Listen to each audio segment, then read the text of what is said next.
After that discussion, would you suggest that potential translators take a marketing course of some sort so that they can speak the marketing language of the marketing manager? If that's the field they want to go into, Maybe, yeah. Definitely. I get approached for legal documents or perhaps certain medical documents, and I just have to tell them I do not feel comfortable in that field. So another assumption, more on the side of perhaps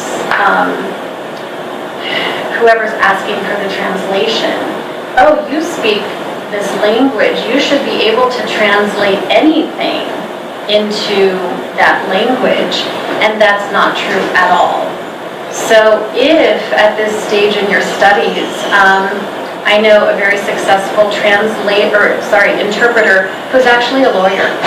You know, she went through law school and had a second language, and I'm sure does a fabulous job in court, which I would tend to agree. I've had to do court interpreting. It's extremely stressful because I don't know necessarily the lingo. You do learn to be very flexible. You learn to carry a dictionary or have your online tools. So definitely that is something, if anyone has a passion for whatever other field, I think it's very good to have that.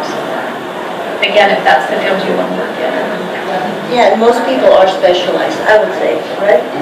Most translators that we work with are specialized. I'm not going to use a legal translator for the translation of a literature piece or vice versa.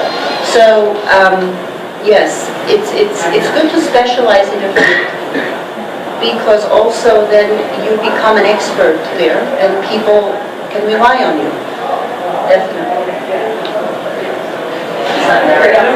Go ahead.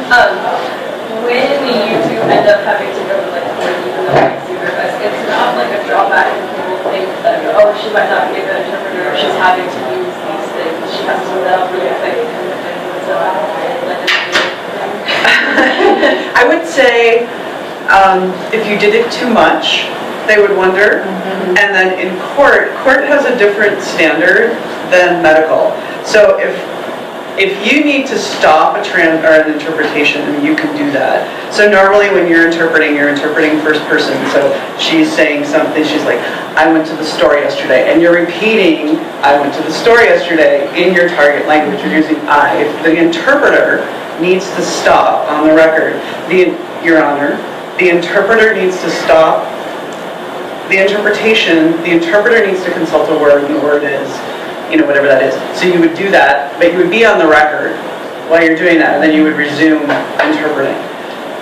In a court proceeding, that can take a long time, and it can be very annoying to the judge. The lawyers get annoyed. This is a very adversarial type. The judge is there to protect everyone. The interpreter is just there to say whatever. Now, in a medical environment, there's some debate about what the end is, but the interpreter is a neutral party, but the end result is that the person is theoretically supposed to be getting better. You're there for the benefit of the patient. So if you really don't know, the interpreter doesn't know what pterygium is. Can the doctor please give the interpreter a definition of pterygium? You would interpret that to the patient, that you're clarifying this word.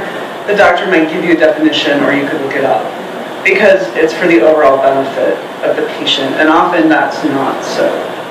It doesn't bother the doctor as much as it might the judge. It's more important than that's a Yeah.